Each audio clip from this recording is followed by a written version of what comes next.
our guest speaker tonight. Y tro diwetha, mae gyflwynes i'r siaradwr ma heno, fe alwes idde'n yr arglwydd ganghellor. That is to say, last time I greeted you, Jack, as the Lord Chancellor, but you've gone through many things. One of three people who were in the cabinet throughout the new Labour administration. Home Secretary, when he's said to me since, when the phone rang at weekends, he always knew it was bad news because no one ever ran with good news. And as Foreign Secretary after that, the phone rang a lot, and that was seldom good news either.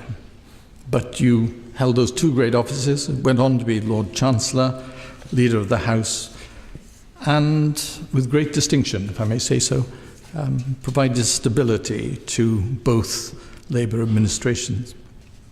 I first came across Jack when I can say I was there, touch a Mac voice here, but I was there in 1969 when you were elected President of the National Union of Students.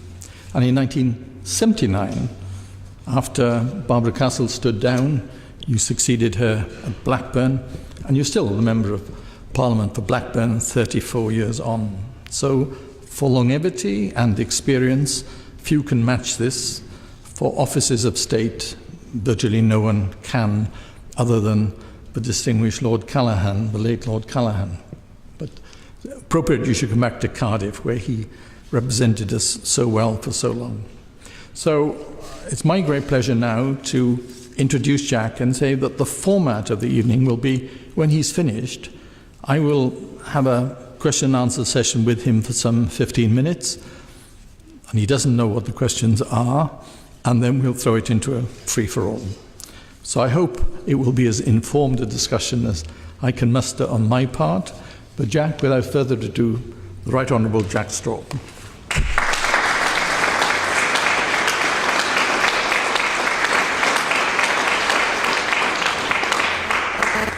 Thank you very much, Emma.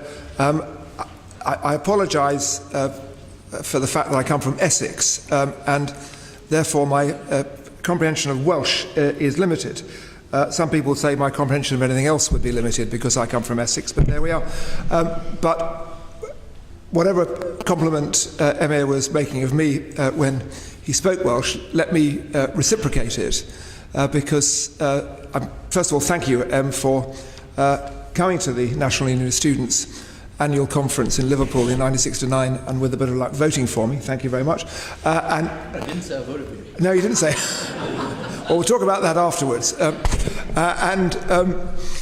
But I've then remade Em's acquaintance when I went into the Foreign Office in June 2001. And Emma was the political director, which is a strange title for a job which is actually not that of a special advisor, something from in the thick of it, but is the most senior diplomatic appointment underneath the head of the diplomatic service, and it's what I observe to be the most interesting, by far, diplomatic appointment based in London, because essentially the political director and the foreign secretary work together as a team on all the most difficult dossier that are going. So we worked as a team with varying success on the Gibraltar negotiations, and you can tell the success we had there because when the result of our joint negotiations was put to the people of Gibraltar in an entirely fairly conducted referendum, the Jones-Parry straw plan got 1%, and the opposition to it achieved 99%. So you can see how, but there were other, I think, more relative successes from that. And then I was delighted to be very active party to the recommendation that Emma be appointed the United Kingdom's ambassador to the United Nations, which is a really tricky job, but one of active diplomacy, which he served with very great distinction and good humour. So thank you for that introduction, Emma, and thank you to all of you for coming. What I want to do, I'm aware that, particularly on Iraq, but maybe on other issues as well, there'll be people here who've got strong opinions and will want to ask me questions. So but please feel free to obviously to ask about anything else as well. What I wanted to do is just to try and offer some sort of context for British foreign policy without going into much detail of those issues, not to avoid them for a second, but just to give you my own overview of what's happened to the trends in British foreign policy since the last war. And then I can be interrogated by Emma on more detail, and then I'll be interrogated by you. I wanted to start, however, with a quotation from the then Prime Minister, Anthony Eden, in explaining to the House of Commons on the 31st of October 1956 why he had launched, with the French and the Israelis, an entirely secretly planned and executed invasion of the area around the Suez Canal. And for those not familiar with the history, because Colonel Nasser, then the president of Egypt, was threatening our interests, and particularly what we saw as a sovereign interest all the way across the Suez Canal, which we and the French owned. We cooked up a plan. I mean, we, i.e. Eden, and the French and the Israelis cooked up a plan, completely in secret, to get the Israelis to invade Egypt, to provoke the Egyptians into retaliatory action, and then for Britain and France to go to the aid of Israel because of the unprovoked attack by Egypt. I mean, it involved a very high level of quite disgraceful deception as well. Then this happened. It was both a military disaster but a political and diplomatic catastrophe for Britain, not least because the Americans had not been consulted at all and then pulled the rug and started to undermine sterling, so that in the end, and very quickly, we had to agree to withdraw in humiliating ignominy from Suez. And that was the end of the last, really, imperial adventure which we had conducted by ourselves. It led to great debate in the United Kingdom and included this passage by Anthony Eden. He said to the House of Commons, "Now," and Hansard then records pause, "I wish to say something about our relations with the United States in the matter. The decisions which we and the French government took were taken on our own account and on our own responsibility. If anyone says that on that account we should have held up action until agreement could be reached with the United States as to what to do, I can only say that this would have been to ignore what everyone here and in the United States knows to have been different approaches to some of these vital Middle Eastern questions. They, the United States, know it, we, the United Kingdom, know it. Of course we deplore it, but I do not think that it can carry with this the corollary that we must in all circumstances secure agreement from our American ally before we can act ourselves in what we know to be our own vital interests."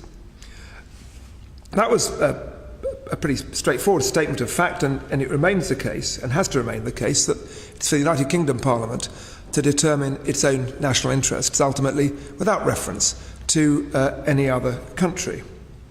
But what Suez led to in both France and the United Kingdom was a significant change in the direction of their diplomacy and their sense of alliances.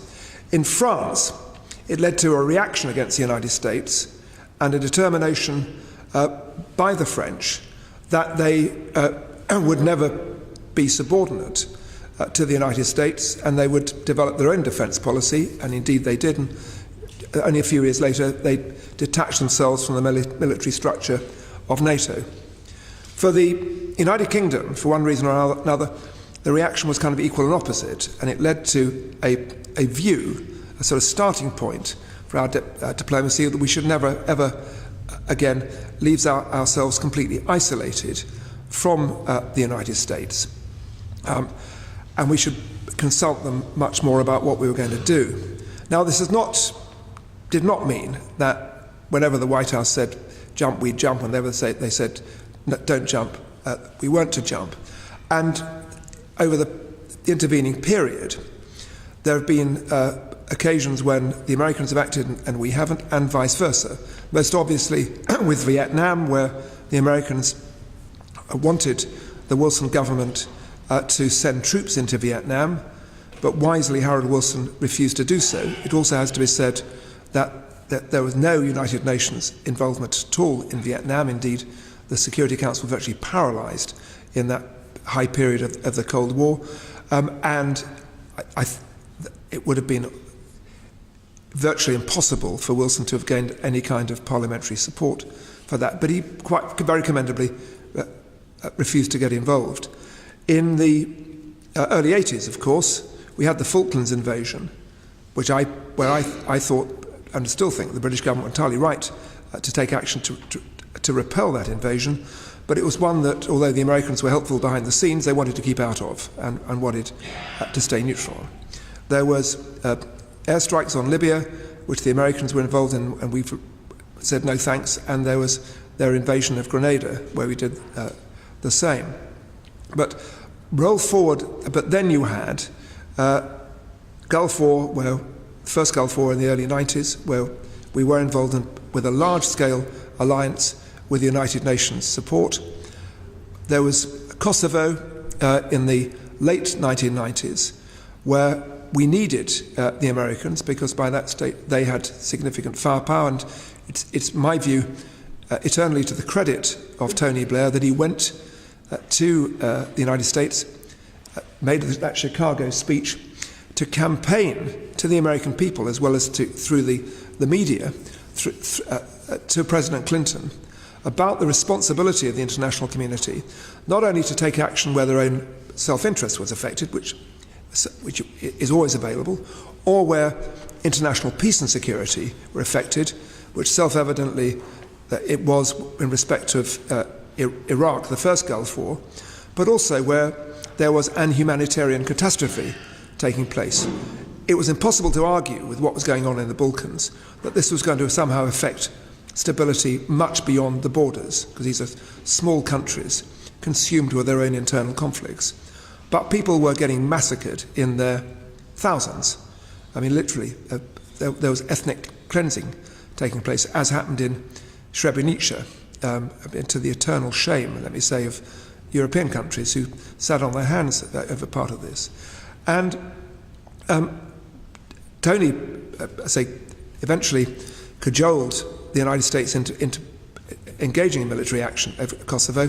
The action took place against Belgrade, and that then actually had a benign result with very little loss of life, and averted a further humanitarian catastrophe. And then we had the action, limited but very successful, in Sierra Leone in 2000, where the result of intervention by British forces alone was to take that country out of the hands of some extremely unpleasant, barbarous criminal elements, and to put it on the road, not to a Western-style democracy, but on a much more stable road. Come forward, and you then had 9/11, and it's, I mean, as I mentioned in trying to bring out in my book, I mean, we all remember 9/11, and we'll all remember, I think, where we were when we first got the news about the attack on the Twin Towers. But I think, unless you happen to be in the United States at the time, or been in direct contact with people in the United States, it is almost impossible to comprehend the sense of shock that happened when 9/11 took place. Here is not only the most powerful country in the world, but a country that thought that its own territory was invincible, that the other, the foreigner, was never going to invade their own territory, because the last time I think the foreigner had invaded their territory was when we, the Brits, went down the Potomac and burnt the Capitol in 1812. And the last time there'd been And if you go around the Senate, senators, particularly if you're a British Foreign Secretary, will show you the scorched floor in the Senate building. But the last time there was anything like a serious loss of life in the United States, in the main part of the mainland of the United States, was during the Civil War. And of course they'd had people in military theatres, and of course there'd been Pearl Harbor, but their territory between the Atlantic and Pacific had always been invincible and inviolable. And then you had 9/11, and it was a trauma of the most intense kind for the United States. They felt incredibly vulnerable, and they felt in need of allies in a very almost pathological as well as psychological way. And that's the context, which I'm sure Em and everyone listening may want to ask me about the decisions which were later taken in respect of Afghanistan first and then Iraq, but there was plenty else as well going on the international scene. The last thing I wanted to say, however, to bring things forward, was I've talked about Suez representing a seminal change in Britain's sense of itself and its relationship with the United States and the rest of the world. And historians have written it up, and I think rightly, as I say, that as the moment when the United Kingdom realised that the idea that it was a great power on a par with the Soviet Union and still more the United States was no more than a conceit, and that was for history, but not for the future. So roll forward to the decision of the House of Commons, which the House of Commons made on the 29th of August of this year on Syria. I think future historians will not suggest, and I don't suggest, that it was anything like as significant in terms of a jolt in the direction of foreign policy as Suez. But it certainly represented a really significant change. I'm glad it happened. I've actively supported the preparations for the resolution which Ed Miliband and Douglas Alexander put down, spoke in the debate, and obviously voted both for our amendment, which was lost, and against the government motion, which was won. But the outcome, I didn't anticipate, and virtually, why don't you, you're letting your wife cough. Why don't you be nice to her and give her some water? That's all right, okay. The time I've had to do this, fill in, you're right now? Okay. Anyway, as I was saying, where was I? I was talking about the thing that took us all by surprise, including those of us who'd walked through the lobby against the government motion, was the fact that the government's motion was lost. I was sat with two colleagues who were equally experienced to me, and we were talking after the first vote when we turned out we had lost by 100 about whether we would beat the government. And all three of us said no, we didn't think we would. And then after the second vote, but before it had been announced, been counted, we were having a similar conversation, and we also thought, well, it would be closer, but it couldn't possibly, the government motion couldn't possibly be lost. But it was lost. And it was lost because there was a very high turnout by the Labour Party, but arithmetically couldn't have won it, but for the fact that there were a very significant number of Conservative and Liberal Democrat rebels, and also quite a number of Conservatives decided that their rebellion would be not to vote at all, to abstain and go home.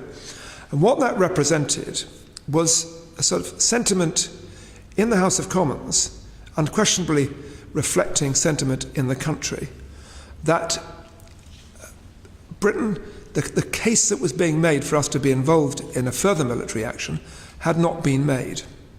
And that although the United States had sought our assistance in this, on this occasion we were going to say, no, thank you very much. And for those of us, say, who've been involved in British diplomacy, who certainly continue to enjoy the trappings of our imperial past, but not the reality of power, it was for me, really interesting, because we had an impact on the United States that was not to do with our military power, but to do with the strength of the argument that was being made and the strength of British democracy. And that went across the United States, and then, I say, another unanticipated but altogether welcome consequence of this was that the decision of the British House of Commons then triggered a change of approach by the American president, and that led to President Obama saying he'd put the matter to Congress, and then, as we know, deciding, I think probably wisely, that as he was unlikely to win in Congress, there was little point putting the matter to a vote, and that then led to the semi-rapprochement with Russia, the deal over chemical weapons, and to, let me say, something which I know is going to ask me about and which I feel passionate, has led to the beginnings of a change in approach by the United States towards Iran of crucial importance. So,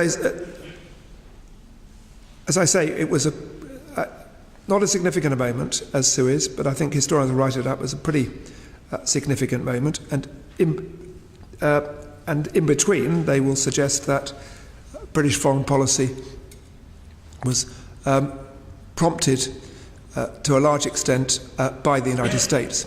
It's not quite true, and we were never America's poodle, but I think that's the point that Emir and you would like to ask me. Thank you very much indeed.